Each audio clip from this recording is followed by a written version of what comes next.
अग्नि महापुराण 85वां अध्याय। निर्वाण दीक्षा के अंतर्गत प्रतिष्ठा कला के शोधन की विधि का वर्णन। भगवान शंकर कहते हैं, स्कंद तदनंतर शुद्ध और अशुद्ध कलाओं का शांत और नादान संज्ञक ह्रस्व दीर्घ प्रयोग द्वारा संधान करे। संधान का मंत्र इस प्रकार है, ओम ह्रा ह्रा ह्री हा। इसके बाद प्रतिष्ठा कला में निविष्ट जल, तेज, वायु, आकाश, 5 तन्मात्रा, 10 इंद्रिय, बुद्धि, तीनों गुण, 24वां अहंकार और पुरुष, इन 25 तत्वों तथा क से लेकर य तक के 25 अक्षरों का चिंतन करे। प्रतिष्ठा कला में 56 भुवन है और उनमें उन्हीं के समान नाम वाले उतने ही रुद्र जानने चाहिए। इनकी नामावली इस प्रकार है, अमरेश, प्रभास, नैमिष, पुष्कर, आषाढ़ी, डिंडी, भारभूति तथा लकुलिश, ये प्रथम अष्टक कहा गया। हरिश्चंद्र, श्रीशैल, जल्प, आम्रतकेश्वर, महाकाल, मध्यम, केदार और भैरव, ये द्वितीय अष्टक बताया गया। तत्पश्चात गया, कुरुक्षेत्र, नाल, कनखल, विमल, अट्टहास, महेंद्र और भीम, ये तृतीय अष्टक कहा गया। वस्त्रापद, रुद्रकोटि, अविमुक्त, महालय, गोकर्ण, भद्रकर्ण, स्वर्णाक्ष और स्थानु, ये चौथा अष्टक बताया गया। अजेश, सर्वज्ञ, भास्वत, तदनंतर सुबाहु, मंत्ररूपी, विशाल, जटिल तथा रौद्र, ये 5वां अष्टक हुआ। पिंगलाक्ष, कालदश्री, विधुर, घोर, प्राजापत्य, हुताशन, कालरूपी तथा कालकर्ण, ये 6ठा अष्टक कहा गया। भयानक, पतंग, पिंगल, हर, धाता, शंकुकर्ण, श्रीकंठ तथा चंद्रमौली, ये 7वां अष्टक बताया गया। ये 56 रुद्र 56 भुवनों में व्याप्त है। अब 32 पद बताए जाते हैं। व्यापिन, अरूपिन, प्रथम, तेज, ज्योतिः, अरूप, पुरुष, अनग्ने, अधूम, अभस्मन, अनादे, नाना नाना, धूधु धूधु, ओम भू, ओम भुवः, ओम स्वः, अनिधन निधन निधनोद्भव, शिव, शिव, परमात्मन, महेश्वर, महादेव, सद्भाव, ईश्वर, महातेजा, योगादित्य, मुंच, प्रमथ, सर्व, सर्वसर्व, ये 32 पद है। 2 बीज, 3 मंत्र, वामदेव, शिर, शिखा, गांधारी और सुषुम्ना, 2 नाड़ियां। समान और उदान नामक 2 प्राण, वायु, रसना और पायु, 2 इंद्रियां, रस नामक विषय, रूप, शब्द, स्पर्श तथा रस, ये 4 गुण, कमल से अंकित श्वेत अर्धचंद्राकार मंडल, सुषुप्ति अवस्था तथा प्रतिष्ठा में कारणभूत भगवान विष्णु, इस प्रकार भुवन आदि सब तत्वों का प्रतिष्ठा के भीतर चिंतन करके प्रतिष्ठा कला संबंधी मंत्र से शिष्य के व शरीर में भावना द्वारा प्रवेश करके उसे उस कलापाश से मुक्त करे। ओम हा ही हा प्रतिष्ठा कलापाशाय हूं फट स्वाहा। इस स्वाहांत मंत्र से ही पूरक प्राणायाम तथा अंकुश मुद्रा द्वारा उक्त कलापाश का आकर्षण करे।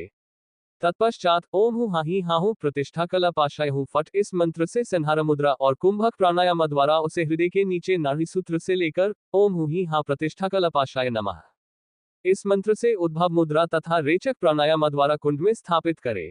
तदनंतर ओम हा ही हा प्रतिष्ठा कला द्वाराय नमः, इस मंत्र से अर्घ्य दे, पूजन करके स्वाहांत मंत्र द्वारा 3-3 आहुतियां देते हुए संतर्पण और सन्निधापन करे।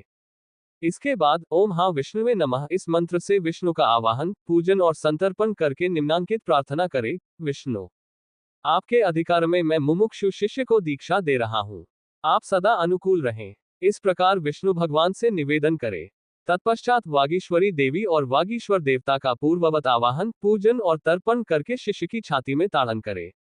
ताड़न का मंत्र इस प्रकार है, ओम हा हम हा हूं फट। इसी मंत्र से शिष्य के हृदय में प्रवेश करके उसके पाशबद्ध चैतन्य को अस्त्र मंत्र एवं ज्येष्ठ अंकुश मुद्रा द्वारा उस पृथक करे। यथा ओम हा हम हा फट, उक मंत्र के ही अंत में नमः स्वाहा लगाकर उससे संपुटित मंत्र द्वारा जीव चैतन्य को खींचे तथा नमस्कारांत आत्मंत्र से उसको अपने आत्मा में नियोजित करे। आत्मा में नियोजन का मंत्र यूं है, ओम हा हमात्मने नमः। उद्धरण। इसके बाद पूर्ववत उस जीव चैतन्य के पिता से संयुक्त होने की भावना करके वामा उद्भव मुद्रा द्वारा उसे देवी के गर्भ में स्थापित करे। साथ ही इस मंत्र का उच्चारण करे, ओम हा हमात्मने नमः। देहोत्पत्ति के लिए हृदय मंत्र से 5 बार और जीवात्मा की स्थिति के लिए शिरोमंत्र से 5 बार आहुति दे। अधिकार प्राप्ति के लिए शिखा मंत्र से, भोग सिद्धि के लिए कवच मंत्र से, लय के लिए अस्त्र मंत्र से, श्रोता सिद्धि के लिए शिव मंत्र से तथा तत्वशुद्धि के लिए हृदय मंत्र से इसी तरह 5-5 आहुतियां देनी चाहिए। इसके बाद पूर्ववत गर्भाधान आदि संस्कार करे। पाश की शिथिलता और निष्कृति प्रायश्चित के लिए शिरोमंत्र से 100 आहुतियां दे। मलशक्ति के तिरोधान निवारण के लिए स्वाहांत अस्त्र मंत्र से 5 बार हवन करे। इस प्रकार पाश वियोग होने पर भी 7 बार अस्त्र मंत्र के जपपूर्वक कलाबीज से युक्त अस्त्र मंत्र रूपी कटार से उस कलापाश को काट डाले। वह मंत्र इस प्रकार है, ओम ही प्रतिष्ठा कलापाशाय हूं फट।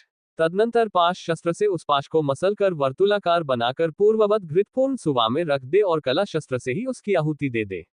इसके बाद पाशांकुर की निवृत्ति के लिए अस्त्र मंत्र से 5 आहुतियां दे और प्रायश्चित निवारण के लिए फिर 8 आहुतियों का हवन करे। आहुति के लिए अस्त्र मंत्र इस प्रकार है, ओम ह अस्त्रायहु फट।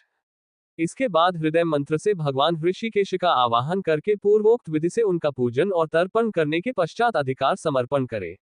इसके लिए मंत्र इस प्रकार है, ओम हा विष्णु रसम शुल्क ग्रहण स्वाहा। इसके बाद उन्हें भगवान शिव की आज्ञा इस प्रकार सुनावे, हरे, इस पशु का पाश संपूर्णतः दग्ध हो चुका है। अब आपको इसके लिए बंधनकारक होकर नहीं रहना चाहिए।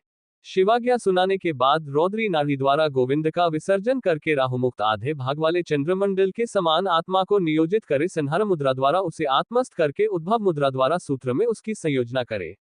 तत्पश्चात पूर्ववत जलबिंदु सदृश उस आत्मा को शिष्य के सिर पर स्थापित करे। इससे उसका आप्यायन होता है। फिर अग्नि के पिता माता का पुष्प आदि से पूजन एवं विसर्जन करके विधि की पूर्ति के लिए विधान पूर्वक पूर्णाहुति प्रदान करे। ऐसा करने से प्रतिष्ठा कला का भी शोधन संपन्न हो जाता है। इस प्रकार आदि आग्नेय महापुराण में निर्वाण दीक्षा के अंतर्गत प्रतिष्ठा कला के शोधन की विधि का वर्णन नामक 85वां अध्याय पूरा हुआ।